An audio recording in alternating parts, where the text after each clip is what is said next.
Live, baby. All right. Thank you guys for joining me for the very first This Chick Talks Beer live stream podcast episode. And tonight I have two amazing women. I have Eugenia, also known as BlackBeerChick, and I have Denise, also known as KinkySudz. Both of these amazing dynamic women are on IG. We are here tonight to talk not only beer, but to talk about sex. So we're going to be drinking beer and talking shit. Y'all know how we do. I'm letting y'all also know now, like I do on a regular podcast, what you hear is what you get because I don't edit shit. So with that said, let's kick this off. I'm going to kick it off with you first, Eugenia. Tell us about yourself. What did you do and how did you get here and all that? All right. So super excited to be here. I am Eugenia, aka UG, aka BlackBeerChick on Instagram.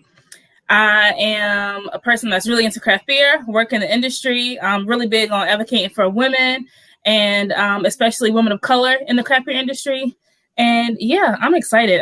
Because this is a topic that we don't usually discuss. You know, I try to keep my Instagram professional and I don't really blur the line. So I'm excited to dive into this conversation to show people another side of me. Awesome. And Denise, KinkySudz, what about you? Yo. So my name is Denise, aka D Nice, as some people may call me, or KinkySudz. And I don't work in the industry. I just like to partake in drinking. But as you could tell from my page, I do a lot of goofy shit. I like taking funny pictures, highlighting people who are doing great shit in beer. Outside of this, my day job, I actually work in the clinical space. So, you know, kind of a scientist who's making their way out into the clinical space type of world. But you know, clearly from the name, you know, this is a topic that I clearly know something about and feel comfortable in that space, just saying. But I'm looking forward to talking about it because, you know, being a Black woman, it's either, you know, you know, there's certain stereotypes associated with you, but, you know, right. We'll get into that. Right. So if you don't follow Denise on IG, you should, because she does the most amazing cosplay costumes. It's like, do you have a trunk full of costumes hidden somewhere? Listen, that's what I asked her the other day. I was like, honey, you have all the wigs. Like, I love the different personas you take on. Let me tell you, I used to have way more wigs than I do now. And I'm building it back up. I do all types of colors, types of styles, like it's ridiculous. And I actually do have a little space with all of my little costumes and stuff. So that's the other part of me that's kind of nerdy. I like cosplay, so I'll dress up and do dumb shit, but also really big into gaming. So it's always something with that or anime. So, you know. Girl, your wig game is better than Tyler Perry's.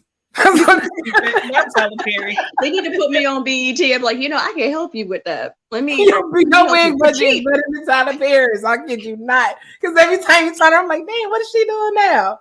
All right, so look, let's get this cracking. Kinky, what are you drinking on tonight? So I got Horus, and it is another dose. Let me do that right. There we go. And this I got from courtesy Black Beer Travelers. And this is supposed to be, from what I hear, a heavy stout, which is like right up my alley. So, you know, you guys might be going through a couple. I'll probably be drinking through this whole thing, and we'll see how I'll be at the end of it. She gonna be on her ass. She gonna be on her ass. I'm trying to say basically. What about you, Eugene? What are you drinking on tonight? All right, so I got a couple things, but first I have to go ahead and show I have my Afro Beer Chick glass. Hey, yes. But yeah, so I'm in a stout mood, so I have a couple things. I have the Crown and Hops Urban Anomaly. Ooh, okay.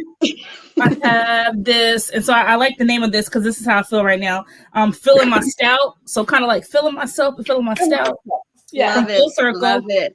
And then I'm in a chocolate mood, a strawberry mood. We're talking about sexy stuff. So I cut up some strawberries that I have here. I'll be eating. And so I had another bottle of the Bourbon Barrel Aged Imperial Stout I brewed. So, oh wow, yeah, that one. I can speak to that. That was delicious. Yeah. Wait. Is that the one that she sent all of us that we? Okay. Yep. Yes, I tried to hold on to it, and it just didn't happen. So it was very, very good. I was so mad when it was done. I poured it, and I took the last sip. I was like, You're like, damn, it's gone. I'm excited. It's almost been a year since I brewed it, so it should be interesting to try. Ooh. Let us know how it is after a year. You know, I don't never get to keep my beers that long. It's like I'm the type, when I get them, I want to drink them. So, right.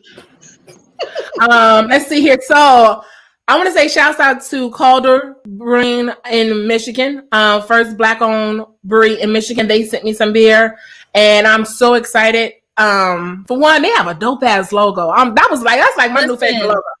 It's so dope with the whole crown and the yes, with the crown and the like, yes, that's a beautiful logo. So hold on, for those who haven't seen it, it's right here. Wait, hold on. That's cute. Yes. Ooh, look at that. I'm gonna kick off with Hops and Juicy Bishop. Because when I posted I was drinking Black Holder, one of my followers said that this one was really, really good. So I'm gonna drink it out of my Stacey Abrams glass, and nice. We're gonna get this popping, y'all. Nice. For the record, we had the horse. I was telling Kinky backstage, we had the horse, and man, she about to be on her ass. Let's do it. Let me see. Ooh. Mm-mm. Yes. The smell. Ooh. Ooh, my goodness. Mm-mm. Mm-mm. Ooh. Mm-mm. Okay, wait a minute. Hold on, y'all. This one is good. This is a juicy double IPA with Citra. Ooh. Okay, Black Holder, y'all know what y'all doing. I'm digging this right here. Mm-mm. Can't spill none now. Hold on. Gotta get the little residuals off of there. Hold on. You so silly. All right. So let's jump into the topic that I know a lot of people have tuned into. I know that we got the beer part out the way. We let y'all know what we drinking. It's good. We about to move on, okay? Let's talk about sex, baby. Let's talk about you and me. Hey. So why is sex such a taboo topic still in this day and age? Especially when it comes to us. You know, I noticed that when it comes to us, there is no middle ground. Either if you're too sexual, we're considered hoes and thoughts. Mm-hmm. Or if we're not sexual enough, we are sanctified church-going people. But what about those in the middle? Why is it not okay for us to celebrate our sexiness? I'm gonna let you come on. I'm gonna let whoever want to jump in first. I'm gonna jump in with this one because I was just having a conversation about this recently. So I have noticed that this topic seems to be really taboo. I mean, when you think about society as a whole, there's always some religious aspect tied to it, right? Always. Mm-hmm. And you know, people get really uptight when you talk about it. I'm like, it's natural. You know, you need to do it. You need to do it. There's benefits to it. You get to help push on the species, like, you know, but I think that because it's kind of put into this idea that if you're enjoying it too much, it's, you know, something's wrong with you. Because you think about it, back in the day, with women who were very into their sexuality, right, that they would kind of be labeled as something's mentally wrong with them, and sometimes would get committed, right, and they would have like this female hysteria, as they would call it, right. But I do think that there is this, you know, weird dynamic where you have to, you know, you got to play this game where it's like either if you're too much, you're viewed in a bad light, and if you don't do it enough, you're viewed in a bad light, and then you're constantly trying to play up to, you know, do I want to push the boundaries of what I'm comfortable with? Do I not show who I am because I'm in fear of, you know, being chastised for it? Like, the thing that really gets me is it's like, it's not just men who are doing it, it's women as well, right? We have women who be sitting there dogging other women about it, right? And I'm like, it's an expression, right? So either you're, you know, it's hard trying to play that, but I do think it's probably rooted somewhat in that religious, you know, part that plays into a lot of people. For me, you know, since I don't believe, it doesn't really bother me. I don't use that as my way of controlling it. And as far as I'm concerned, I'm like, why hide what I enjoy? But you know, I think that's part of the reason of it. So yeah, I agree. I definitely think that that is a part of the reason. But what I'll start with and where I think it begins with is that Black women, we don't have ownership of our bodies. people love to police Black women's bodies. And because of that, we don't have the autonomy to be who we are. And so I think it begins there, because people, you know, when other people sexualize us is fine. However, when we kind of own our sexuality and sexualize ourselves, it's seen as something negative. And so one of the things I've always struggled with is people trying to control Black women's bodies. And so if our body is being used as pleasure for men, then, oh, guess what? It's okay. But as soon as we own it and take charge of it, oh, we're called promiscuous. And, you know, we're called all the derogatory terms like slut, a hoe, and everything else. And so I think one of the things that we realized in the past century or so is that women, we're taking over ownership of our bodies, and, you know, we're doing with our bodies what we please. And the man doesn't have control over it anymore. And we recognize and realize that, guess what? We can do what we want. Like, we don't need your approval. We don't need your validation. And so that's where I really think it begins. But you know what? I got one question for you though. Have you guys heard of, like, I knew a guy back in the day who stated that when he was dating, that it was okay to be with the promiscuous girl, the girl that was comfortable with her sexuality, right? But when he wanted to settle down and get married, he wanted someone who was more on the inexperienced side of things. Like, have you guys ever heard that? It's a double standard. Yeah, it's always a double standard. You always, it's just like go back to that saying, you can't turn a hoe into a housewife. You know what I'm saying? But then it's like, when you get that wife, you want her to have the whole tendencies. So it's like, which one is it? What is it that you really want? You want a lady in the streets, but a freak in the streets, right? So which is it going to be? Like, that's the thing.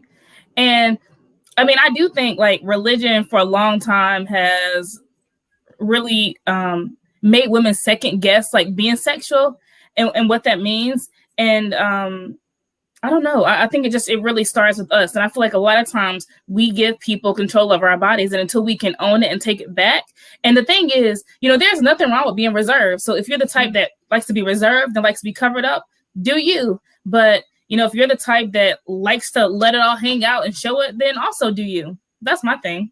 You know, I'm definitely all for that. And I guess, okay, so on this panel, I guess I'm the mama bear here. So with me having raised two girls, it was like, I want them to be confident with themselves and their bodies. But then it's like, as a mom, it's like you have those boundaries. It's like, okay, I don't want y'all to be overly out here in the world, overly exposed. It's like, I'm not trying to check their bodies, but it's also like I'm trying to teach them, okay, there's a time and a place. Now, when you become of age, do you let your free flag fly?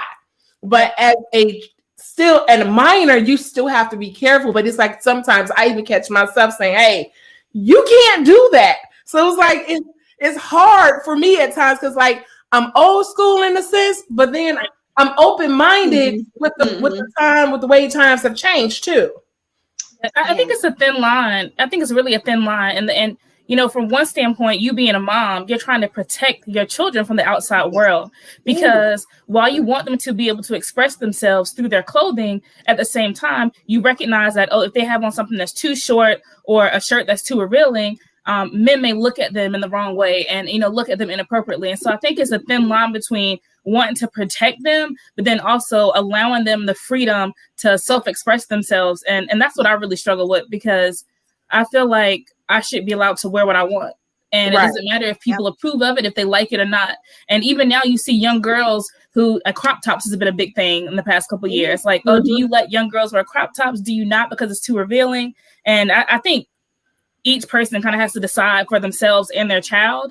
But just because you choose to sexualize me does not mean I'm being sexual.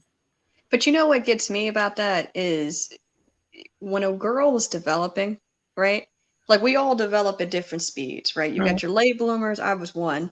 And you had others. Like, I remember when I was younger, and I think I was in 5th grade, there was a girl I knew who developed quickly. And I mean, she was just like, just full on curves. And this is like 5th grade.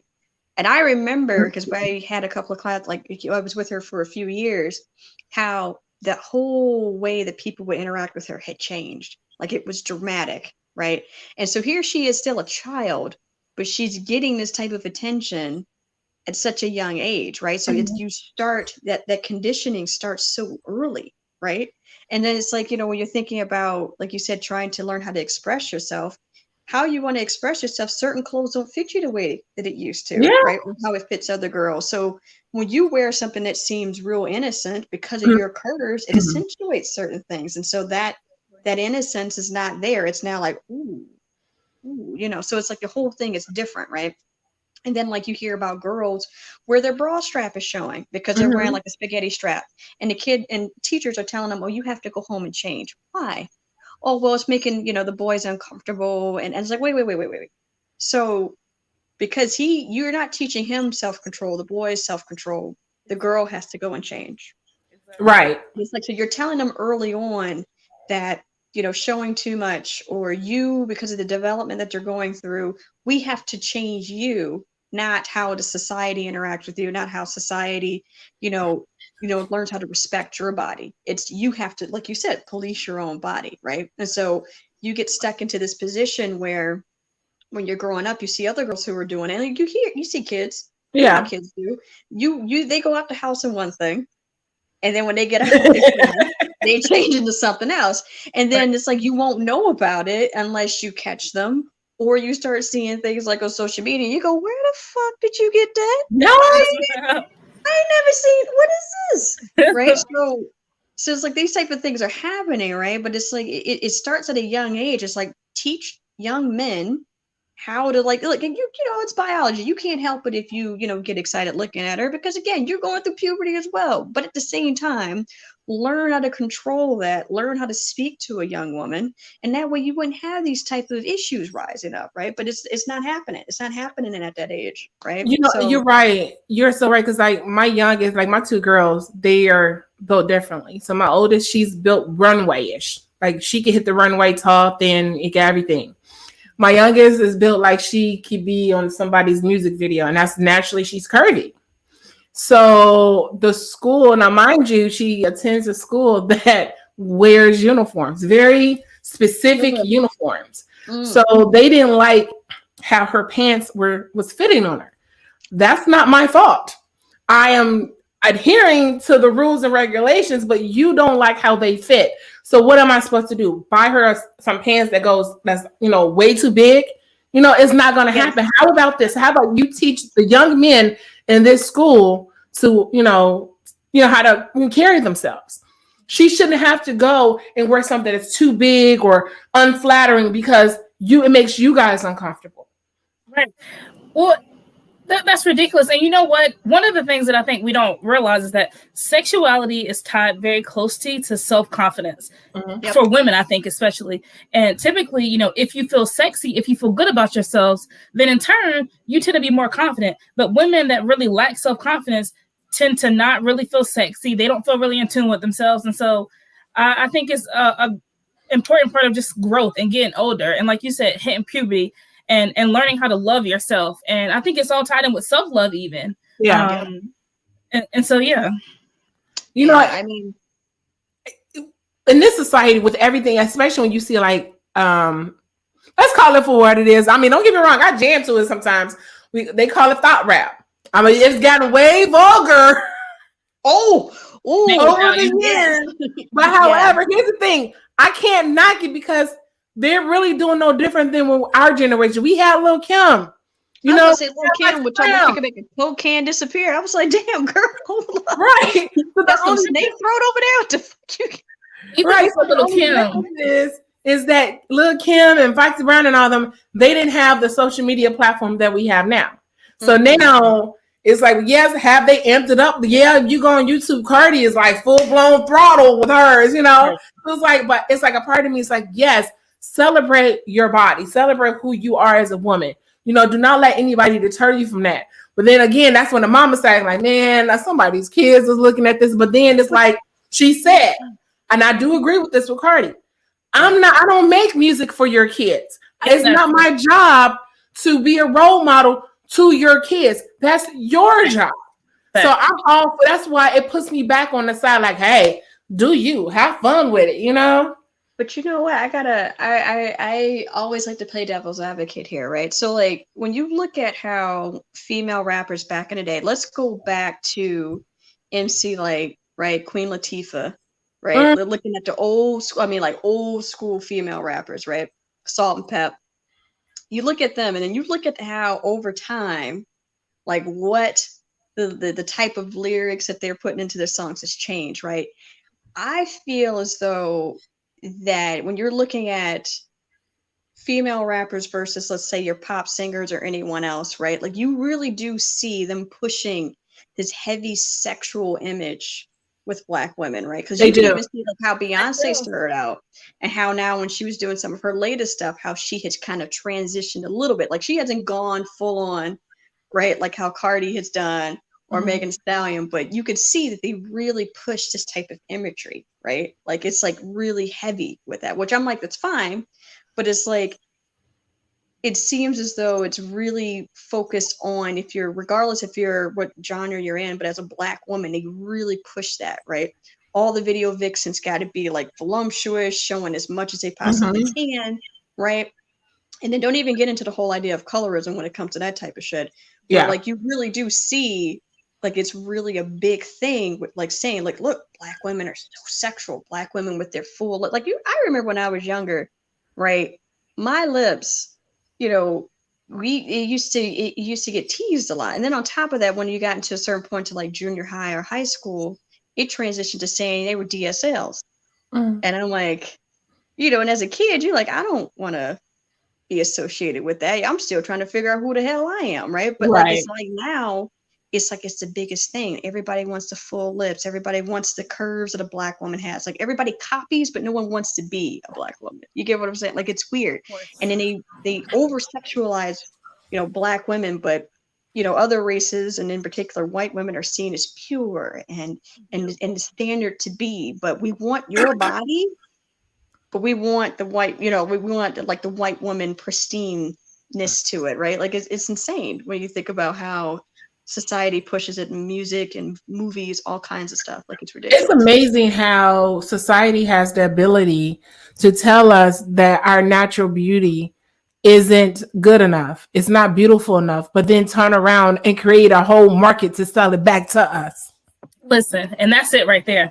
If they can monetize it, then they do it. And even going back to like back in the day, I kind of feel like the women today in the music industry, I feel like they went through this like period of liberation. And so being able to talk about sex in songs and talk about their sex lives and not care what people think, I think is very liberating in a certain sense. And so, you know, I think back to like songs back in the day, and I can't think of like a woman artist particular, but even I think back to what I call like liquor house music. And this song my granddad used to listen to called Stand Up In It. And so sex has been around for forever. I just think what changed is that women are now finally allowed to talk about it. You know, I think back to Betty Wright, Tonight Is the Night, Honey. And when she explained, you know, losing it for the first time, that's my song. And so I think what changed is that women, they've taken control over their bodies. And so now, instead of letting society control the narrative, you know, they control the narrative. And so I think we see the narrative changing, which is why a lot of women are embracing their sexuality and they're not afraid to talk about it. And they're not feeling ashamed, because for so long, we like to shame women into feeling like, oh, you can't be sexual. And that's a whole nother conversation. So I just think it's changing, and women are feeling more liberated than ever before. But you know, it's so funny though. There was always a movement, you know what I'm saying? Because like I remember my mom was heavy into blues. She used to listen to she still listens to Denise LaSalle to this day. But as a kid, Denise LaSalle had a song called "You Gotta Lick It Before You Stick It." As a kid, I didn't know what that was. Oh, no. As an adult, like, wait a minute, hold on, Mom. You gotta lick it before you stick it. But this is what was going on. We talking about this is like the 80s. And not even just Denise, but then there's another woman. Oh my God, I wish I would have looked up her name before the podcast. In the 1930s. Yes. He was talking about giving head in the 1930s. This has been around. It's been around. I mean, but it's an industry that has brought in, you know, like it's sex itself, sex sells regardless, you know. You can't sit here and say that it doesn't. I mean, even when as a woman, if you see certain types of imagery that they put with men, you know, you go to stop and take a look, you know. But even if you see another woman that's up on the screen, you're like, oh, okay, she looks good. Even if you're not into girls, but still, you can sit and say, yeah, you know, it made you stop and pause. Okay. But like, I mean, it's been around for a long time and it's such a taboo, but I'm like, everybody participates in some way or another. You know, everybody gets some type of, you know, enjoyment out of it, unless, you know, you're not really into it, which is fine. But the vast majority of people on this planet, right, in some shape or form have participated, enjoy it, and everybody has their kinks that are associated with it, right? And that's the thing. So like when you think about taboo, the topic itself is already making some people kind of pull away. And then you start digging deeper into, well, what's your kink? Oh, then you really send some people out the room. Man, you can't even start talking about that type of stuff. So then when you do find people who are willing to talk, that's when you start to say, okay, now I see I'm among my, you know, among my kind. But there's always, you'll start seeing people fall off depending on how deep that rabbit hole you go. It's because they want to be closeted. Let me tell you, look, church people are the biggest freaks. I used to sell sex toys back in the day, and they used to be my biggest customers. They're the first ones to condemn your actions, but be the first ones in line to buy a toy. So, but now we're making that shift from being so closeted to just say, hey, well, here we are. It is what it is. Now what you want to do with it? Right. Well, and I think that it goes to like, even my nephew, he is in the 7th grade and they had sex education this year. And so he brought home the sheet for my sister to sign and she was so uncomfortable about it. But I'm like, you know what? I think the problem for years is that we never talk to our kids about sex. One thing I will say, my mom did, she set us down and said, hey, I'm not naive. If y'all want to have sex, y'all can have sex. Just make sure you use protection. And she literally told my brother, if you need condoms, let me know. I'll buy them for you. And that's one of the things I always respected from my mom, because she didn't try to sugarcoat it and act like sex didn't happen. Like, she sat us down and she had a real conversation with us about it. So we knew the consequences. So we knew what could happen. And then we got to make the decision and decide, you know, what we wanted to do. And so me, my brother, and my sister, we all lived different lives in terms of like when we became sexually active. And but we were all equipped with the knowledge we needed to make the decision. And I think that is so important. That is so true. You know what bothers me the most is in people who have sons and daughters, that they will police the girls like heavily. Heavily. But the boys, oh, he gets up there, you know, he's spreading his seed, you know, he having a good old time. He gets praised. He gets the, you know, oh, you need condoms. You know, we sit there and we chat about it like it's a, you know, oh, this is great. But a girl, oh, now she's locked down. She gets locked down. She's not told properly. I mean, they talked about, I was watching this show on Netflix called Bridgerton. And but there was a scene that made me get so upset. So the girl gets married, right? And she has no fucking idea what happens in the marital bed, as they like to call it. She had no idea. So she didn't understand that when he was hitting his climax, like what was happening. She had no idea. She's like, what is that? Like, she had no idea. Her mother did not teach her that, right? It was like hush, hush. And I'm thinking, okay, that was back then. But then I started thinking about it more. You still have people who are having a hard time having this conversation with their kids, right? Hard time with this. And it's like, you can't, I can see why when people go out to the world, how they're confused about stuff. This conversation's not being had. So like, you know, you had an opportunity to talk to your mom was very upfront about it. Told you, hey, it is what it is. I treat all my kids equally. I'm giving you all the things that you need, all the tools that you need to make sound decisions. My folks, you know, I'm an only child. They both sat down with me and told me this is what you can expect. Because for me, you know, when the girl starts her period, that's when it's like, hey, anything, if you start having sex, you're a woman, probably going to end up getting pregnant, right? So like, they sat me down and told me at the age of like 10, because, you know, anytime you could start at the age of 10, 11 on, right? And he said, look, we're going to explain to you early on what is happening. We will continue to, reinforce, kind of refresh you on stuff, but like sat me down early, gave me the woman's perspective and the man's perspective. And it's like, that type of stuff needs to be had. That type of conversation with your parents needs to be like, you know, you need to have that, because having that type of dialogue is important. It doesn't make you feel ashamed if you start having desires or feelings. You know, it's like, hey, it's natural. What you're going to experience is different for each person, but it's natural. And the feelings are there. Even if you don't know what to call it, you know, like you may not know at 12 or 13 what horny is. Let's put it on the table, but you know you feel different. And I can say at an early age, I started noticing my body changing, and you know, didn't really know how to explain it, but I know what felt good. And you talk about Bridgerton, not even rewind. So let's not even talk about her knowing what intimacy was between her and her husband. She didn't know what intimacy was for herself. She didn't know what self-pleasure was. She didn't know how to please herself. She didn't know she was allowed to touch herself. And so even that is something that's really important, because in order to find out what you like and what you want us to do with you, I think you also need to explore and realize what it is that you like. Because you didn't even know self-pleasure.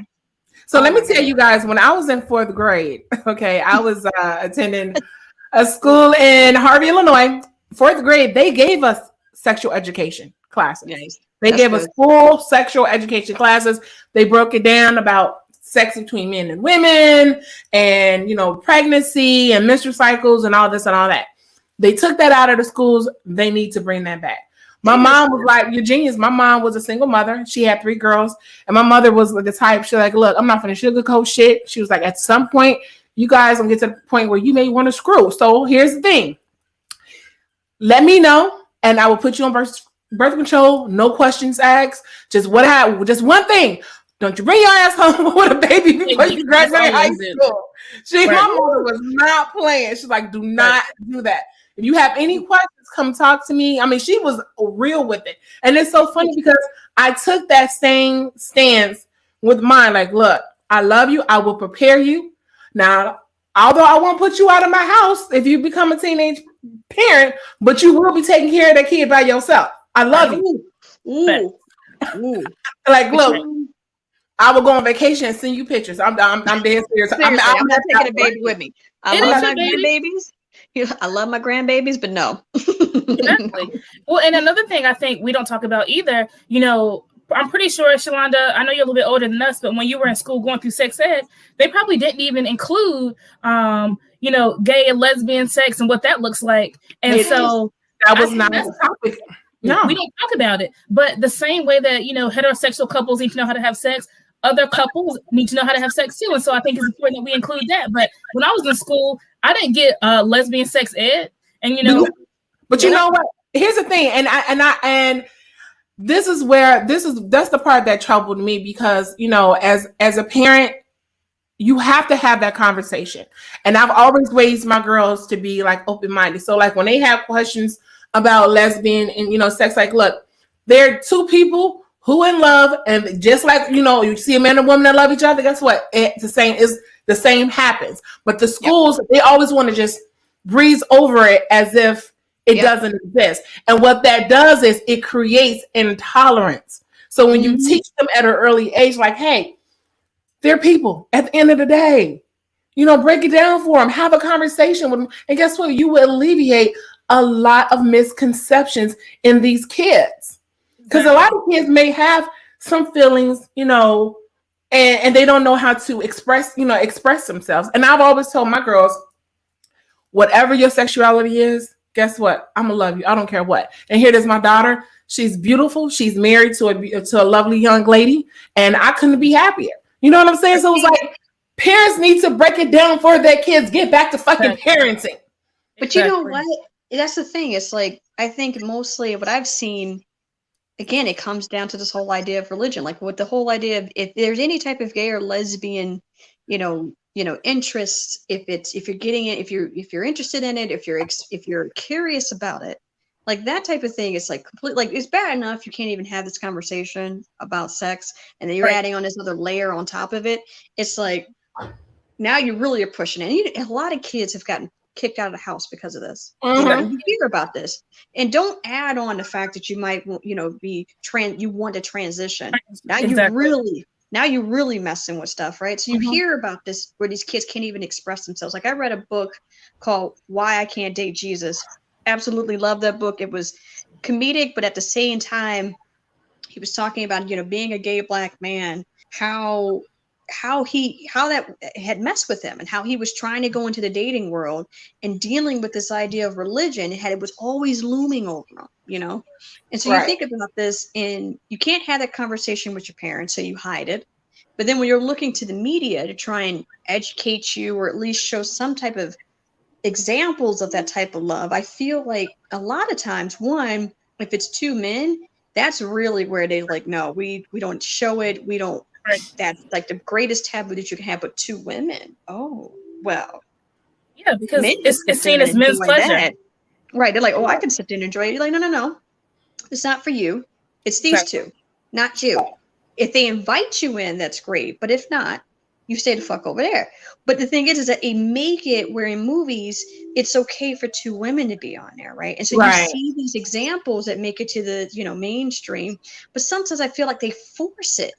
They really do force it. And it's like, that's not the way that you should do it. And I'm not saying that they shouldn't have it. You should. You need to have the type of representation in films and books, and classrooms explaining this to kids. But at the same time, don't do it just to make it where it's for other people's enjoyment. Like, really tell a story. Don't make it always about sex, like really show how the relationships can actually form, whether it's polyamorous or not. Like, really show that and really try to highlight and better educate people about this instead of trying to make it where it's like, oh, I can get my rocks off to it. It's like, come on, like, let's be real about it, but it's such a taboo subject when you go into that, it's ridiculous. It's ridiculous. I want to say the first mainstream gay male movie to hit theaters that I can remember was Brokeback Mountain. Because do you remember how people acted when Brokeback Mountain came out? Yeah. Lost their minds. Yeah, they do their shit. They were like, wait, what? Cowboys? Right, because for so long, two women, especially you add a man in the mix, has always been seen as, oh, that's so sexy. But two guys, people could not handle it. And, one of the things that I'll share, because I always consider myself to be a safe space, I've always thought that sexuality was not just one thing, and it wasn't just black or white. I feel like it exists in a lot of the gray. I feel like there's a spectrum of sorts when it comes to sexuality. And, I remember growing up and struggling with my own sexuality, and I hate labels, so you will never hear me label myself, but I have dated both men and I have dated women before. And I remember growing up trying to understand my feelings towards other women, and I'm a huge book nerd, and I remember going to Barnes and Nobles and looking for books on sexuality. And you had one little section that was like lesbian and gay, one little section. Tons of sections with romance, tons of sections on sexuality, other things. Shit, romance, right? But one little section that was for gay and lesbian. And so I remember kind of sneaking around the corner and trying to look at books, but step away, trying to figure it out. Yes. And so, I mean, a lot of kids don't have a place to look to when they have questions. But one thing I will say, I think we are doing a better job now of being really open and accepting people. That may not be heterosexual, because typically that is what we consider mainstream and the norm. And so. It's so funny because I shared this story with April, Tony's wife, on Twitter. My daughter came out to me. She was like, because she was scared. She was terrified. And I don't understand why she would be terrified, because I've always told her, hey, it won't matter to me. So I remember I was in the kitchen cooking, and she told me, she's like, Mom, she's like, I'm a lesbian. I was like, oh, okay, cool. Tell me something I didn't already know. Know what you want to eat. She was like, what? I was like, what you want to eat? I said, tell me something I didn't already know. I was like, I know you. I know my child. I love you. Now what? It doesn't change anything. I wish more people were like you. That is so true. My mom, so when I first came out and dated I never had a boyfriend in high school. Let's just be real. I never had a boyfriend. I was not cute, y'all. So when I dated my first person, I was a senior in high school, and I had a girlfriend, and I used to tell my mom that my friend was coming over, and she was like, Eugene, I knew you liked girls before you knew. It's okay. I was like, what are you talking about? I don't know what you're talking about. But parents know. They may not talk about it, but they know. If you pay attention to your child, you know. And so I am so grateful to grow up in a household where my mom was super open. Whether I'm bringing a girl home or a guy home, she always loves them, treats them well. And so what you just said about knowing, a lot of parents know. They may not acknowledge it, but they know. Yeah, you're like, I was ready to go to war. I said, hey, have you told anybody else in the family? Because now their ideals are different from mine. When I said I was ready to go to war, I was like, I was ready to turn some heads, change Netflix passwords, and just piss off everybody. Like, you're not coming to mine. Change the Netflix passwords. But you know what? Gets me though? Like that speaks volumes to me when you have a parent, like you said, pays attention to their child. Exactly. That's the biggest thing. If you are a real good parent, you're going to get some things wrong. But if you were a good parent, you were paying attention to how your kid acts about certain things. You were paying attention, right? And if you were a loving parent, you were going to accept your child, regardless of what, what their orientation is going to be. But like I said, you hear these horror stories where a child goes and talks to their parent and a kid gets kicked out, gets cut out of everything. Parent doesn't even want to be a part of their lives, Right. And constantly trying to shame this child. And then some people take it to the extreme and send their kids to conversion camps. And it's like you try to brainwash them into being something that they're not. And it's like, how can you? I don't understand. I don't have kids of my own. So I'm speaking mostly from just girl, keep buying beer. You don't want no kids; they too expensive. Listen, I don't want any. Here's the thing: I don't want any, but I'm just thinking, like, if you have a child, right? Like, how can you brought this child into the world, whether it was your own or you adopted? Like, you are taking on this child, you are helping him go through the world, and you're telling me that you are okay with kicking him out into the world? And they're not even ready, that you're putting them out into the wolves. Like you're not willing to try and work with this kid. Like that to me hurts. Like I don't understand how you can. Like you'd be surprised because a lot of parents, and I know some people like this, they kick their child out because they themselves are struggling with their own sexuality. So, and I've had this like, why? So you're struggling with it as an adult. So you're going to kick your child out and let them struggle with it as a child instead of having a conversation and going to seek help. So you both can understand where you are coming from with yours and what your child is dealing with his or hers. That makes absolutely no fucking sense. Exactly.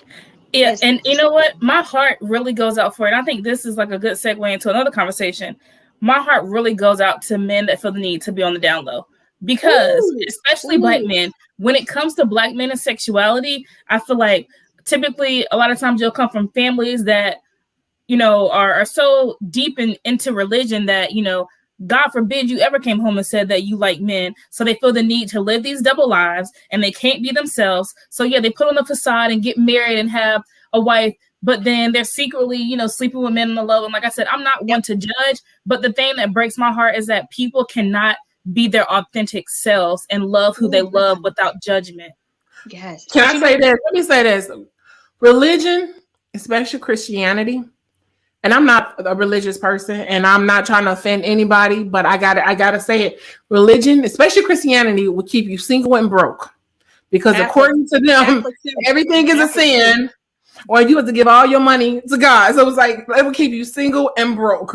But you know what gets me though? The other thing that I think is rooted into that, it's not just the fact that your soul is damned. It's also the fact that they view that being gay makes you less of a man.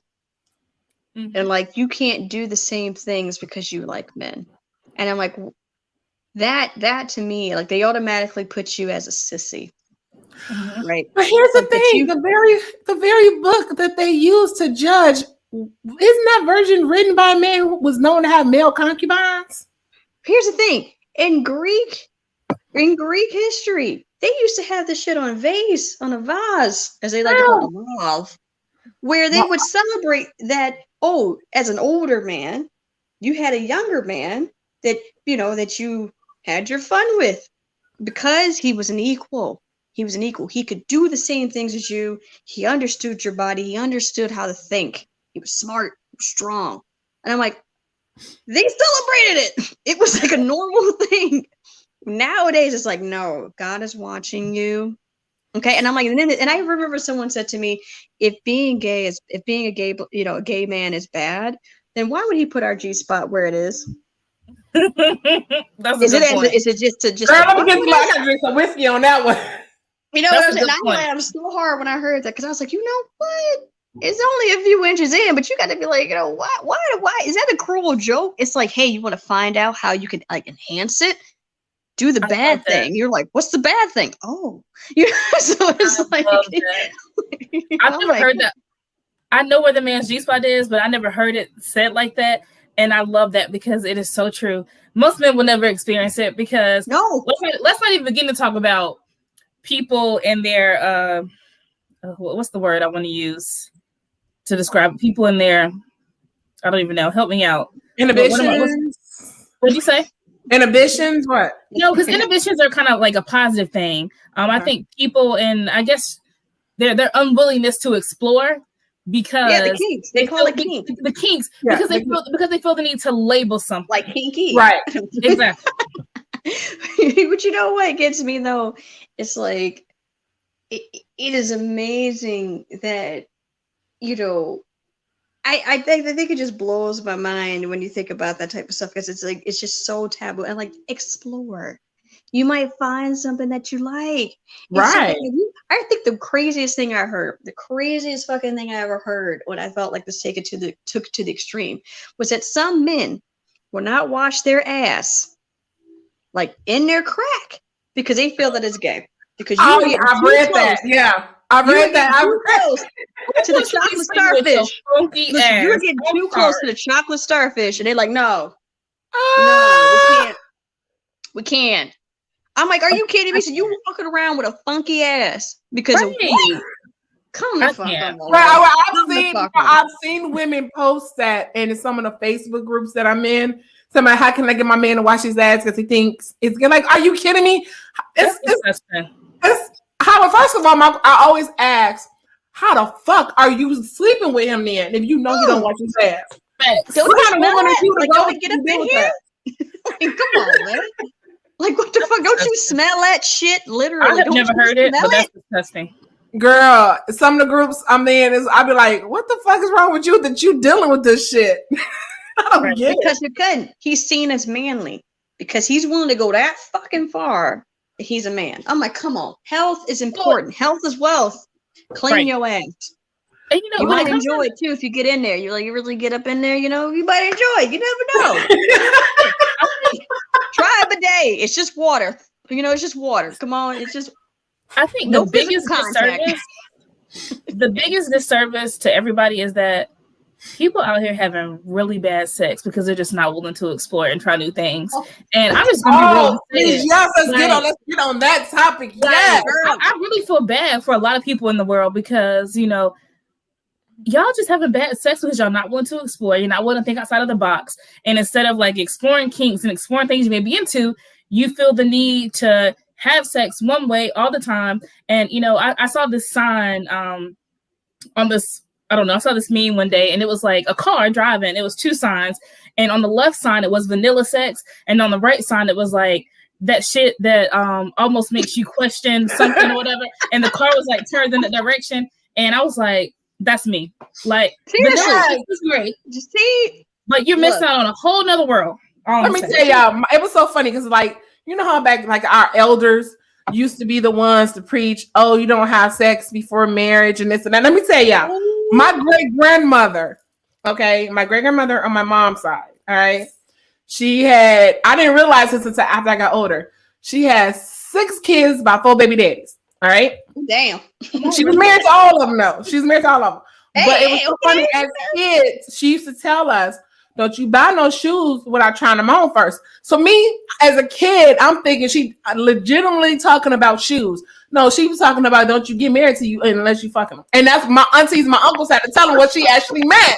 She was like, you don't do that. She said, because what happens if you're sexually incompatible? So then you've married this person and you having boring fucking sex. And then what if they're not willing to grow and you're just stuck? So what do you do? You stay in the marriage with bad sex or you start cheating? Which one is it? What the fuck? Exactly. And a lot of people start cheating, which is I never understood that. I was like, listen, I knew right from the start that I was going to be damned if it was really where you had to wait. I was like, well, I guess I'll be going to the front of the line for that hot spot because ain't no way. I'm like, listen, if you talk about long term, I need to know what you're working with, what you like, what you willing to go down the road. Like, how far down this rabbit hole are you trying to go? You know, like you can't just be sitting up here, like just trying to take your chance with it. Because, like you said, you don't know. This person might be like, no, I don't like this. I don't like this. I don't like this. And you like, that's everything. That's every fucking thing. Like, what the hell? So it's like, basically, what do you want to do? Just stare and breathe at each other? Like, I mean, what the fuck are we supposed to do? Like, this is doing nothing for me. Like, nothing. Right. Or this person's like, the only thing that works for me is this and that. And you like, those are all the things I am not into, right? I'm like, it's the craziest thing that you got to wait, but I don't knock it. Exactly. I don't knock it. Right. That's why, you know, as a parent, I had to teach my kid. Mostly my oldest daughter, because I was like, look, you know, I'm not going to tell you no sex before marriage, because I obviously that's not what I did. So I can't tell you to do something I can't be a hypocrite. Can't be a hypocrite. All I'm saying is, look, not abstinence, but protection. How about that? Keep it 100. Right. Well, and I will say that, like, I was that person that I wanted to wait until I was married. And so I was a late bloomer. Like, a lot of people lose their virginity very early. I didn't lose my virginity until I was 21. I had graduated college. Girl, I was already a mother buddy. Same. I didn't drink until 21. Nope. So that's like shocking to a lot of people, because I think now I'm very comfortable in my sexuality. I'm very open about it. Like, you know, I feel like I'm low-key a nudist, to be honest with you. If I could be naked every day, I would. And so, but I've come a long way from, you know, wanting to save myself from my so-called husband, because I'm also a hopeless romantic. So that also makes it just 20 times worse. But I was a late bloomer, and, you know, I lost my virginity at 21, graduated from college. So I went like all through high school, all through college, wanting to do it, but not really knowing like how to make it happen. And then I was quite nerdy and awkward. So yeah, like, I don't knock at people that want to, because I recognize that for some people, it is something very sacred and special. But for most people, I do think that sexual compatibility is number one. And I will say that in a lot of my relationships that didn't last, we didn't last because we were not sexually compatible. Ooh, girl. But you know what gets me, though? It's like, even if you're not having, you know, sex before marriage, like, from a religious point of view, you're not even able to really explore yourself to find out what you like, because that's viewed as wasting the seed, especially for men.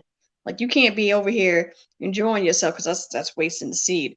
And you're like, but what am I need to, you know, let this go. Like, it's a natural process. Like, it's getting backed up. What's going on with this? But it's you can't even do that. So it's like, you can't explore yourself.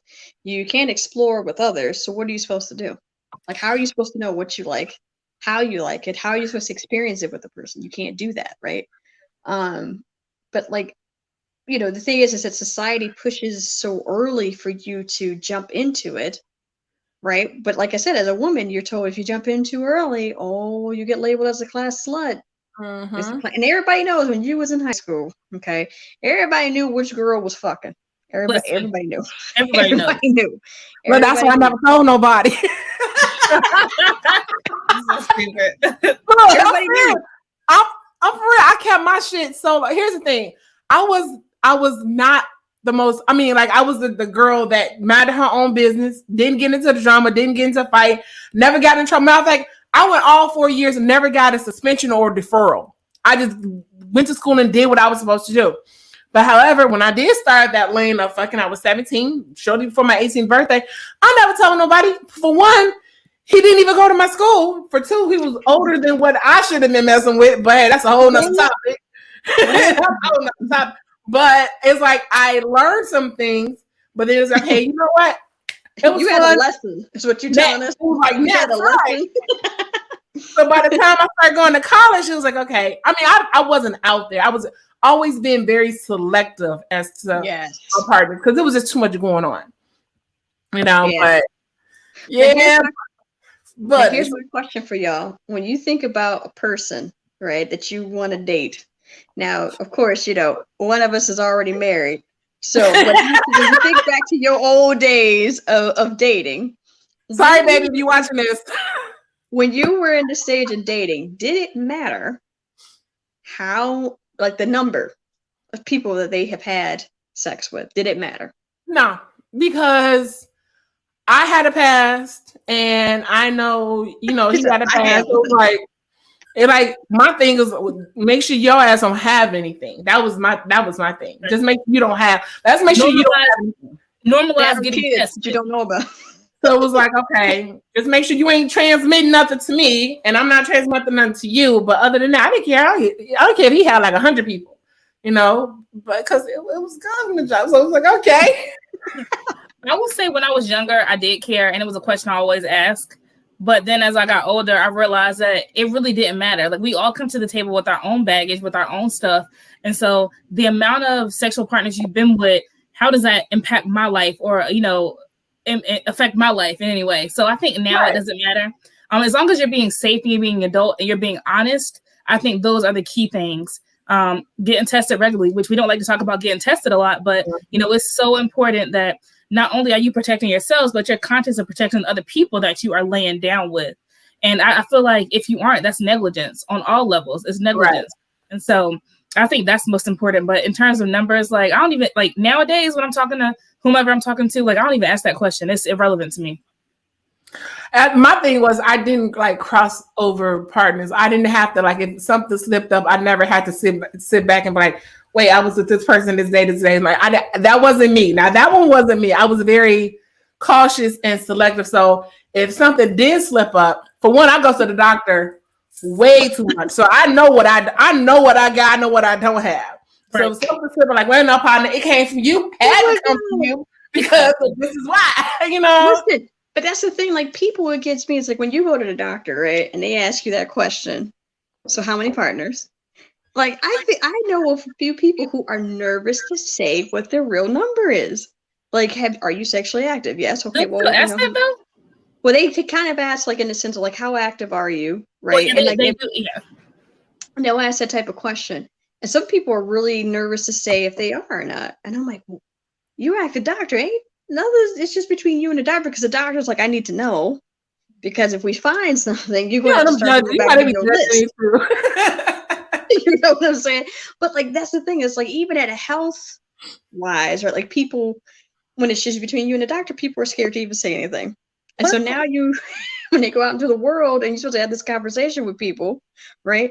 They're afraid to even have this conversation with people that they're interested in. And it's like for me, I'm like, you can ask the question. I'm fine with it. But some people, it trips me up. Like some men, if you say the number and it's more than what they have, oh honey, do they give it's an ego thing. Right. But it's nobody's business. It's nobody's business. But here's the thing, it's like that's fine. But like here's the thing. If you like certain things that I've done, like that comes from experience, does it not? Okay, like job experience. They ask on the job, how many years of experience do you have? I mean it's part of the question. You want something. Like, come on now, come on. Let's make your experience better. But I mean, I don't even tell the truth when my health insurance asks me how many times I drink per week. You think I say every day? No. You cannot. 3 times per week. What? Like how many drinks a week? You like 2? 2? And you like that's in a day. 2 a day. At this point, don't ask me that question now, because for one, I haven't forgot. 2, I've had one partner for so long. It's like, okay, now what? It's like I'm at the point. I'm like 1, just 1. It's like, well, wait, don't you have kids outside of your husband? They don't count. We can chalk that up as a youth mistake. She said no. That does not exist. That was prior to. I wipe all that clean. It's above me now. It's above me now. God has blessed me. I'm good. Like, at this point, it is what it is, right? It's so crazy though. And it's nobody's business. Like that's the thing that upsets me. Like what I like, what I'm into, it's nobody's business. If I choose to tell you, I choose to tell you. And I will say, like, kind of bringing it back to like a craft beer space. I hate this in a sense, but I have to be like conscious of it. So, BlackBeerChick as a persona, I keep my beer page strictly beer. Like I may talk about other things, but for the most part, it's strictly beer. Very rarely do I dive into like my personal life and what I have gone on. And even when posting pictures, I intentionally make sure that I don't over sexualize a picture. And, I know that there are a lot of women on Instagram in the beer world that kind of use their sexuality to kind of post and share their personality. And I'm not here to judge anyone, but I just know for me as a Black woman, I feel like I have so many other things coming at me that if I want to be taken serious in this craft beer industry, I have to kind of present myself in a more serious manner.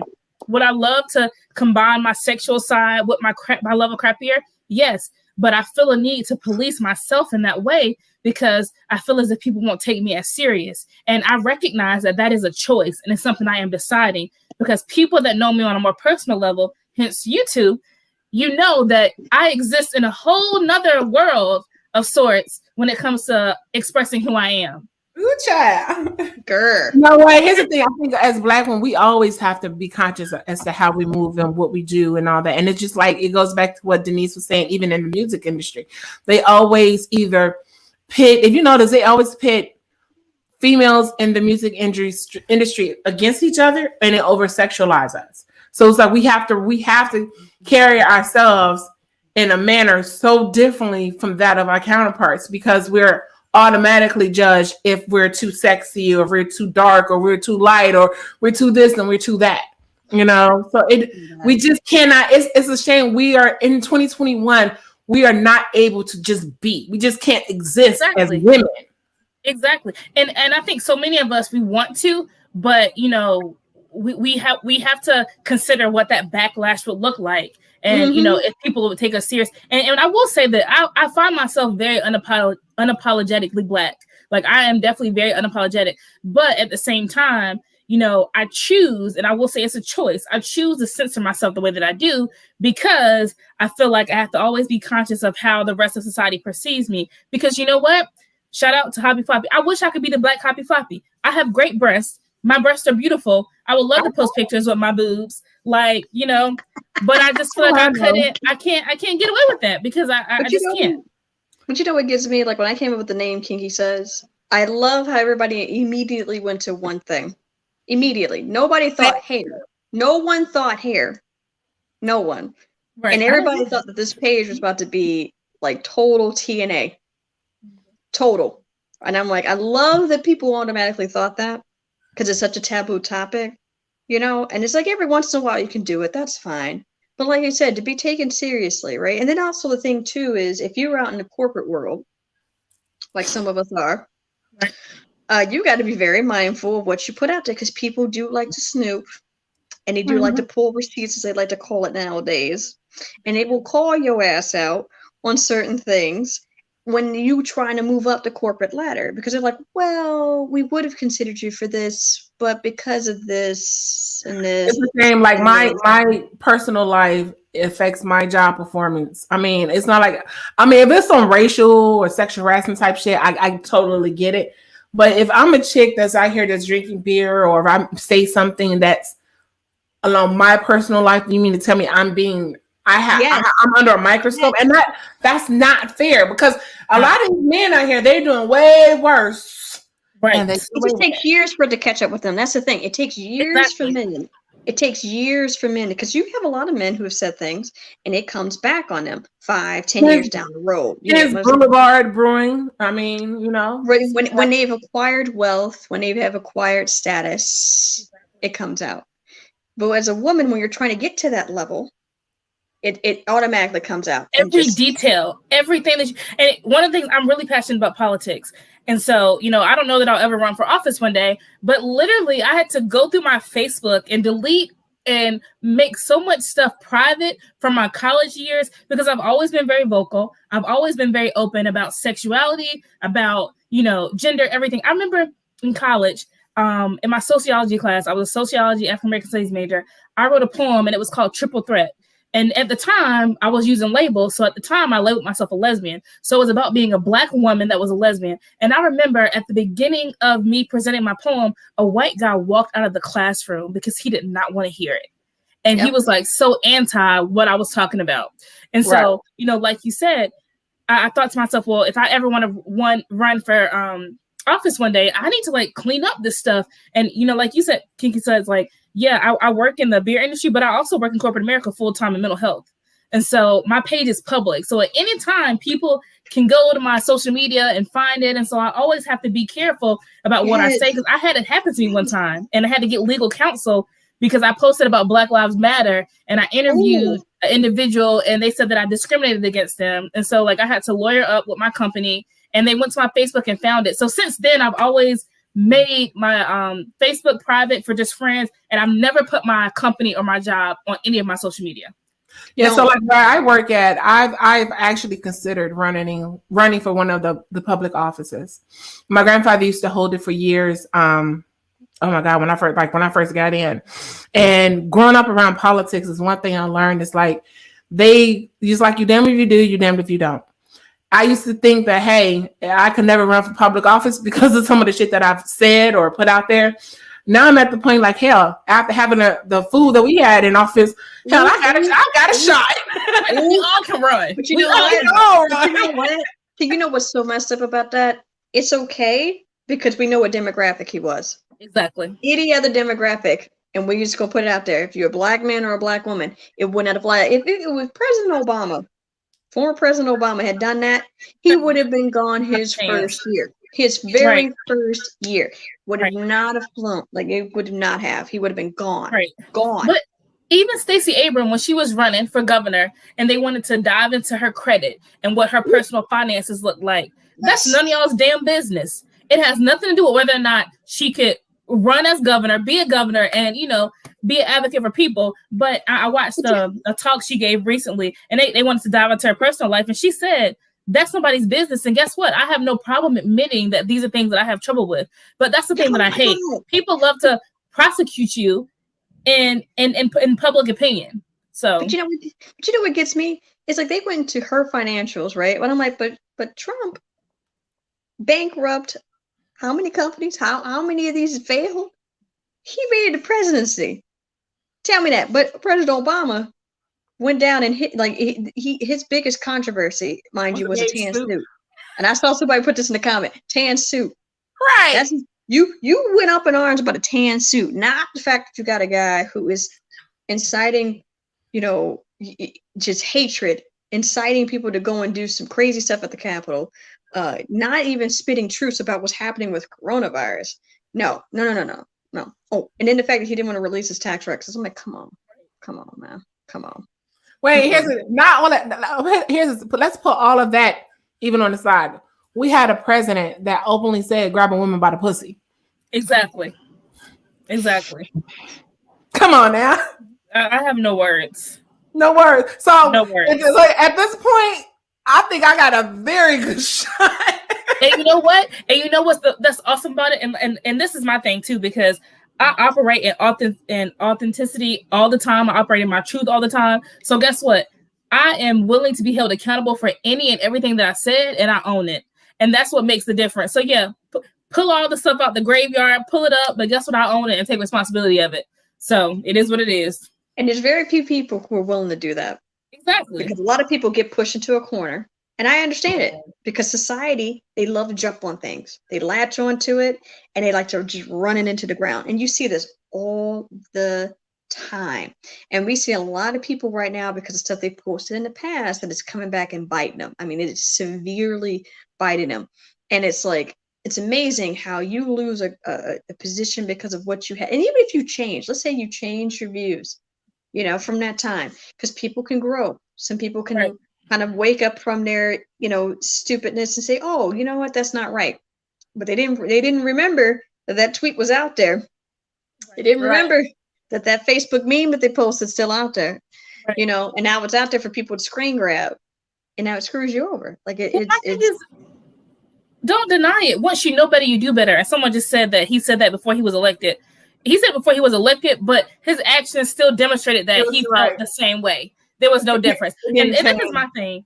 I'm willing to extend grace to people, and I'm willing to allow people the opportunity to grow. And I think we've all said dumb shit when we were younger. I can only imagine if I, you know, didn't go through and delete stuff and hide pictures. Like, my whole life I've been controversial because I've never been one to fit in someone's box. So, you know, from that standpoint, call me an anarchist, because I've never felt the need to fit someone's box, to do what people think I should do. I've always kind of operated how I wanted to operate, and I've always danced to the beat of my own drum and whatever other fucking instrument I wanted to dance to.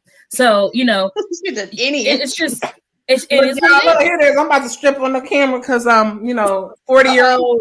Oh, we're going that route.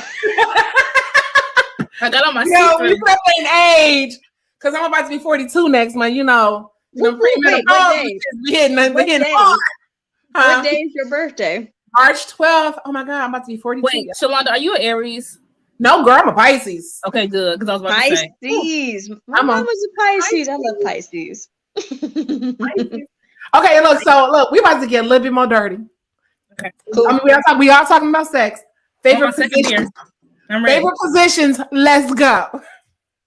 Wait, let me open up my wait. I'm about to open up their bougie s'more stout from Black Alder. So I'm drinking Urban Anomaly from Counting Hops. I already opened my second beer. So I'm almost done. Oh shit! Let me go. Almost done. I'm almost done. What you been drinking? Brandon, if you're watching this, Brandon is watching this. Brandon, I blame you for this. You gave her oh my God. So if my husband is watching this, he can tell you we didn't even finish the bottle. It was just so rich. This it was the last of it. This is the last of it. Okay, this is about to be gone. And I'm about to move on to the next. My ass is, are you gonna be able to eat your food tonight? Hell yeah, girl. The hell, when you film yourself, food feeling real good when you eat it. Okay, I'm just saying. Oh now, will I go into a food coma at the end of that meal? Probably. Hell yeah. Definitely. Probably. Oh man, this smells great. And everything, just be like. Who was that? This is Black Alder's s'more stout. It has graham crackers, dark chocolate, marshmallows, and peanut butter. Peanut butter. I do love me some peanut butter. I mean, hold on, y'all. Hold on. Let me I'm gonna tell y'all in 1 second. Are you getting the mouthful? The mouthfeel? What's the mouthfeel of it?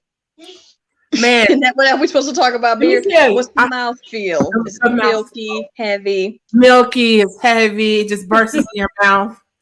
Yeah, all up in there. Mouth. All up in there. It goes. It glides down the throat. Real smooth, right? Real smooth. I'm done with y'all. Real smooth. Real smooth. I'm done. Okay, so what I like about this one is, even with all the adjuncts in it, it's not pastry stout sweet, which is what I've got away from. You can smell the adjuncts. You can smell them. You can taste them some. They're not overpowering each other. Man, I'm fucking with Black Alder. I ain't even lie to y'all. I'm not trying to. Now, see, Michigan's my home state, so you from Detroit. Oh wait, really Detroit, and not just that. Oh, when people, this is the thing that irritates me. I got to digress for a little bit. When people say they're from Detroit, but they really mean like Southfield, Lathrop, Dearborn. I can't. I'm like, no, I'm from the actual Detroit. Real Detroit. Real I think Detroit. I'm from Detroit. I mean, I lived out in California now for 5 years now. Okay, so not too long. Not too long. Okay. I mean, I will say one of my friends is watching right now. He probably be like, yeah, she's been out here for 5 years and still hasn't gotten any darker. So I already know who. Right. I see you on here. BlackBeerChick is over there stripping. She had to do it off camera. Look, I'm a lady. Woo, let me tell you. Like, again, those 40-year-old premenopausal, you getting hot flashes and shit. Like, look. I am 33 and premenopausal, and I get hot at night. Man, girl, during the day, when you get those hot, it starts from here and radiates out. You're like, what the fuck is going on here? Fluffy, so it's action when you fluffy and shit. Exactly. Fluffy is my favorite word, and that's what I use to describe myself. Baby. See, y'all got fluff. I'm just sticks and bones over here. I got a little bit of lump here and a little lump here. That's about it. We saw that video. We gotta get back to the sex talk real quick. We gotta get down to dirty. Okay, we haven't got that. Positions. Favorite position. KinkySudz, you go first. Yes. Okay, fine. I will lead the charge. Go ahead. Let's see. There's a couple. Okay. Ooh. Man. I'm trying to think of what would be my absolute faves. Definitely have to be doggy. Okay. Definitely love me a good 69. Okay. Because I'm all about that. Just saying. A lot of women don't like doing that type of stuff. I don't understand why. I have a lot of fun with it, but that's just me. And I think the other thing probably would be reverse cowgirl. Those would probably be mine. Just saying. Okay. All right. Eugenia? Well. So, funny thing is, what happened was, as open as I am when it comes to exploring sexual things that I enjoy, I will have to say that my favorite position is pretty basic. I like your standard missionary. Standard missionary only because, I mean, you know, I don't mind doing some work, but I also don't mind laying there either. Don't be a dead fish, though. Don't be laying there like, you gotta do a little bit into it. But yeah, so I'm gonna have to say, like I said, in that sense, my favorite would probably take it back to the old school missionary is my favorite. But the legs gotta be up over the shoulder because it's just something. Make your ankles tell your ears secrets. That's what I say. It's amazing how flexible. It's amazing how flexible fluffy chicks when they're in the moment of doing it. You know what I'm saying? Like it's like, wow, where does energy and this flexibility come from? Right, out of nowhere. So mine's, I'm gonna have to say, is doggy, and I do. Yeah, that's my favorite. That's my favorite one. Yeah, that's definitely my second. Don't let me have the fur out. It's over with. What you trying to say is you like your hair being pulled? Oh, okay. You know, it's so funny because we just watched Good Hair from what's that name? Chris Rock, right? And so I always say how black women don't touch a black woman's hair during sex. Shit. Right. That's the only time that you can touch my hair. I'm sorry, but I'm just gonna be real with you. Ooh, really? Unless you can touch my hair then, unless you want to play in my hair or grease my scalp, because ain't nothing like somebody greasing your scalp. Grease my scalp or play on my hair, and I'm here for it. Anybody can play on my hair. Oh my gosh. I'm about to remember that. Like, hey, let me grease your scalp, girl. Okay, so next question. Don't worry. Worst thing to do during sex, a man can do during sex that would just turn you off. You're like, fuck, you gotta go. You gotta, it's over with. I'm not doing this. Uh-oh. I see. I went last time, so you know who I'm looking at. I don't know. It's my show. She went first, so it's you. It's a hard one. I mean, I'm gonna be real. Like, yeah, she says it's a hard one. I hope so. Shit, no. Exactly, and that ties into my answer for this question. I don't know. I think, like, in terms of like the worst thing that somebody can do, I mean, unless you're just not good at what you're doing, I think that would be horrible. But I guess, and I hate to say this, and I will say, my disclaimer is I'm a very understanding partner, and I recognize that. She gets pretty with it, girl. You about to get down and dirty with it. We talking about that. I recognize that things happen. You may drink too much. You may have had a long, stressful day. But the worst thing, I mean, not being able to keep it up. It's the worst thing during sex. I mean, well, yeah, that's always a given. So I'll say, I gotta add to that. So that's not even the worst. Rewind, skip. That's not even the worst because I can deal with that. What I can't deal with is no foreplay. Foreplay me, please. Foreplay me, please. We can't just jump into it. I'll go before Denise. Mine is a heavy sweater. You sweat all over me, it turns me off. Really? I'm okay with some sweat. I'm okay with. But I'm talking about you like dripping, like your ass was sitting out in the shower, and you just like that means you putting in the work. He burned them calories. What you talking about, girl? He burned. No, that's the thing. I'm talking about motherfuckers that sweat doing foreplay. They gotta go. It's hot and heavy. It's hot and heavy. Hot and heavy. You know that you can't help it. No. I'm glad I don't have that issue. I'm just saying that's the turn off for me. All right. I guess for me, it would be being quiet. Too quiet. Listen, no, that's one too. I want to hear moans. I like talkers. Something. I like talkers though. Don't be. Okay. Next question. And you quiet. Next question. What is Name a beer that would get you ready to fuck. Like another dose. So what Denise is saying is she's already there. Oh, okay. Right. Denise, right? And look, you know what's messed up about This this? show is fucking wild. You would not find another beer show like this. Empty. This is empty. You ain't gonna find another beer show like this when it's over with. Empty. So I'll go next. So we have a brewery here called Triple C, and they make a beer called Baby Maker, and it's a double IPA.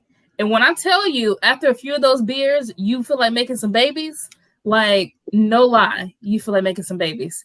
So that's the only thing that comes off the top of my head. And so the running joke is that, oh well, you drinking some Baby Maker, be careful, be safe, because I mean it hits hard. Man, I would say, ooh, it's usually after the bourbon. No, I'm joking. That's Tequila. burn up. There we go. Any type of barrel-aged stout is on. Exactly. Especially if you're taking some bourbon with it too, and you got a shot of bourbon on the side. Like I know you always got. You got a little glass. Her neat pour. Talk about it. Neat pour. The neat pour. We need pour, so we can get neat pour later on. Neat pour becomes real sloppy after a few. It start off neat, then it get real slap. I can't with you. They're like, Shauna, your show has gotten so vulgar. Like, yes, you're like, hold on. Yes, it has. It's gotten very vulgar. Okay. Next question. Wait, I have a question, Shonda. I want to throw something out there. Okay. Strangest place that you've ever had sex. Damn, my husband may be watching this.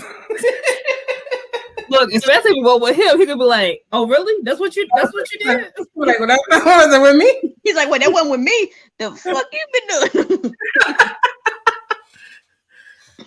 Oh, this means I'm let you go first. All right. The lab. The lab. The lab. Oh, you just disrespectful. This what we doing? Okay. I like just saying. I'm all about public places, so I'm here for it. Okay. Oh, I gotta go. The roof of a firehouse. Hold up. Hold the fuck. The roof of a firehouse. She didn't say a firehouse. She said the roof. The roof. She really the roof is on fire. You took the roof is on fire to a whole other fucking level. Listen, exactly. She's like firehouse roof. You go wait. How the fuck you get up there? One, did you take the pole up there? Like how you get up there? Firefighters are so sexy. Oh my gosh. You know what I'm saying? That's now, here's the real thing. Was it with a firefighter or was it with someone? It was a firefighter. Firefighters? He didn't miss the house. He didn't miss a fire call because of her. I've had school firefighters. They're so sexy. It was a firefighter. It was the ladder that goes up to the ladder. She climbed the ladder. She's like, and I climbed the ladder in flip flops at that. It was like 2 a.m. Okay. So it's funny that yours is with a firefighter. Like 15. This had to be like, oh my God, no. This is maybe like 14 years ago. That's exciting. Stupid. That's your impression of her comment. I I'm not gonna hear the end of this one, but whatever. I gotta somehow make your little Afro beard chick look like she climbing up a ladder. Like from here on out. Just exactly. You're fired. Okay, your turn. Mine is kind of related, but I don't know that's exciting. So the funny thing is, it was also with a firefighter, but it was in a parking garage. Oh, so in the car in the parking garage. So yeah, it was interesting. Mm-hmm. Okay. Oh, wow. Okay, so public domain is what we got going on here. It's like the intrigue of like not being caught, but I don't know. Public places are fun, but kinda possibly being caught. And let me just say, if you're watching this, we are all adults. So this is a no judgment free zone. This is Planet Fitness, okay? Planet Fitness. $0 down. Yeah, that dose is kicking in with her. You can tell. Oh my God, this is Look, I only got a little bit so left. much fun. That's it. That's all I got left. I barely have a buzz, but I guess I drink too much. So Wait a minute. What was the I'm 2 percentage beers on in. that? I'm about to pop my third beer. My It's third beer is 12%. stout. You know what's funny? This is not even the biggest stout I've ever had. What is ABV on that? 12%. The biggest I think was 14, 15%. Oh shit. Yeah, this was. I had a 10. Got a second. I had a 6. I'm about to go for another 6. Filling my shelf. She said, "Ooh." This one was okay. This is what happens. I should have my prescription glasses and my old blind ass. Listen, honey, I can never see anything, so I feel you. Oh shit! I can't even tell y'all right now. We'll find out later. Because I'm the queen of going live and can't read. We'll look it up on the Googles. There you go. I need my prescription glasses on. All right, well, let's see. Let me throw out a question here. Okay, yes. Kinky can't be trusted. You don't have to be right. She cannot be trusted. I'm going last. I call dibs on last. Last. Dang. Okay, let me make this good. Then make it where you guys won't actually give an answer. Let's see. And again, if my husband's watching this, sorry, babe, but you know how it is. If my future husband or whomever is watching, my future partner is watching this, life partner, whoever, don't judge me.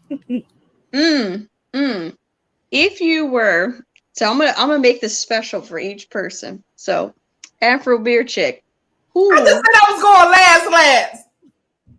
But fine, last. But like, here, I'm gonna do each question. BlackBeerChick, who is your hall pass? For Mita? Mm-hmm. Oh, he already know. Common. My husband already know. Common. I'm going. This is it. It's going down. My husband already know. He already. Whenever Common comes on the TV and we're sitting there watching TV, I'm like, babe, look, it's Common. He was like, I know, Shalonda. I'm like, look, just as long as you know, it's on. So I'm waiting for Tiffany. Did you see their little challenge when they was all kissing on each other? Fuck her. She kissing on my man like that. Kissing on my man. Damn. So sexy though. Oh, you talking about the silhouette this morning? The silhouette challenge. I was like, okay, Tiffany come through. Tiffany come through. Okay. That was the easy question. I thought you was giving me something hard. Well, some people don't have that picked out or they don't want to say. He already know that one. So okay, when you say hall pass, that's like someone that I've never heard that expression before. So hall pass, they had a whole movie about this, but really it's when you're in a committed relationship, whether you're dating or married, it's a person that if you had the opportunity to do this with, like step out, have some fun with, that this is a person that your partner would say, yeah, it's okay. You got a hall pass to go do whatever you want. And certain people, it's always celebrity related because it's like it never happened. But if it happens, I can't get mad at you. That type of thing. That's what that is. What's funny about that question, like, so when I think of like guys, because I have to split mine into two categories. So when I think about guys, like there are a lot of celebrities that I like that I find attractive, but I've never really found the need to like want to necessarily sleep with one. But I will say somebody that like I'm kind of like low key obsessed with. This is my hood crush. Because here we go. One thing about Eugenia, I'm bougie, but I'm low-key hood. And I love me some Moneybag Yo. Okay? It's talking about that Moneybag Yo that just does it for me. And then, so he's just somebody that I like. But in terms of like women crush, like my woman crush, like any day of the week, Tabria Majors. If y'all don't know who Tabria Majors is, stop what you're doing. Look her up on Instagram. She is a curvy, beautiful woman. She not skinny. Nothing against skinny girls. I love them all. But she is curvy. I love you. I love you. But she is curvy and beautiful. And my like I said, I just made up Moneybag Yo because I like him. But my woman hall pass is Tabria Majors. If you're not following her, she is beautiful. And she is so curvy in all the right places. I'm gonna have to look this up because I don't know who the hell you're talking about. She's everything. Like I stalk her page. She is like beautiful. She's a stalk. So she'd be like, ooh. Like, she is beautiful to me. You know what? Here's the thing. She's a plus size model. She's a plus size model. I am the type of woman that secure with saying, telling another one like, shit, she's sexy as fuck. Like if I was got that way, like hell yeah. You know what I'm saying? It's like, and it's so funny because there have been times I was with my husband and I seen a bad, and I'm talking about a bad chick. I'm like, look at her. Like, and he trying to play like, look, if I'm looking, motherfucker, you should be looking too. Like, look, I'm trying to put you on. Not like, look, it's just because she a beautiful, sexy woman. Well, and my thing is, I like girls with big butts because see, I have nice boobs, but I don't have no butt. I got a white girl booty. I'm gonna be real. See, and I have a big butt and no boobs. I have no butt, and so whenever I see a girl with a big butt, I'll be like, if I'm dating a guy, I'm like, oh, look at her butt. But here's my thing. Like, it's nice. What do you consider big though? Because you got some small girls. Because I'm asking for a friend who are small, but look, they butt. You got a nice butt. You got a nice butt. Kinky nice butt. WWE video challenge when you was like walking up with the. No, the picture that she tagged us in before we started the damn show. I was like, oh shit, what you trying to do? Look that's why I had to change my shirt and get sexy because she was coming correct and I felt like I was boring. I mean, it's all in the name. It's all in the name. I just poured this beer and I thought it was a stout. So look, I poured it. I'm like, what? You know what that reminds me of? Have you guys ever had Master Disguise? It's a golden stout. I never had a golden stout. Golden stouts are great. There's another one called Master Disguise. It's so good. It has a golden color to it, but it's a stout. Oh my god! So I was like, is this beer infected? Why is it not dark? She said dark is better. She's like dark. It smells interesting. Oh my god! This has been so much fun. I have enjoyed it thoroughly. I know this is. Oh my god, we've been doing this like an hour and a half. Clearly, right. So I'm in our broadcast, but don't y'all hang up just yet. Okay. But I want to thank everybody that tuned in, and the comments, and tuned into our quirkiness and our craziness. It's been fun, and I think that I am enjoying this platform. I may do more live stream videos for the podcast. So this was my test run, and you guys have made it so fun. Of course. I mean, come on. When you got BlackBeerChick, who is dope in so many things. Okay, just saying. Like she always hold on. I gotta highlight this. So my candle has been burning this whole time. Oh yeah, I want one of those. You can't see because of the light, but yeah, I love it. Yeah, my candle has been burning the whole really does time. Smell good, y'all. Does it really? It does. It smells so. He's not trying to steal it from her. You know what? Here's the thing. It's like it smells so good. Even when you don't burn it, you can still smell it. It's like you don't burn it. Somebody's soul. And I picked the scent because I don't like anything that's like too perfumey or too strong. So it's like a real subtle scent. I like it a lot. It's really good. Yeah, I want to actually get another one for my office, but because it's been burning this whole time, it smells so good. I meant to say it earlier. I need one of those. I just want to say before you end it that it has been a joy. Here's the thing. I haven't been in the beer scene for that long, but meeting you two has been like the best thing ever. And I don't have sisters, I don't have siblings, and it's just nice to meet other Black women who are comfortable with themselves, who own their shit, who aren't afraid. And it's okay if you are, but it's just nice to meet other women who are just in it, who are like, look, this is who I am. I'm not changing. Sure, I can learn some things, but again, I'm not going to change who I am unless it's hurting some people, right? You've been saying, but it's just nice to meet women like yourselves who are doing things, who, regardless of what people think a woman should be in beer, regardless of what they think a Black woman should be in society, you guys are just owning it. So I appreciate you for bringing me onto this. This was great. And I look forward to doing this more often with you guys, because I swear you guys always crack me right up. Love you. So, I love you. You too. Love you. Cheers. Cheers. Love you guys. And for everybody else that tuned in, thank you guys. I will see you guys on the flip side. So peace out. Let's see.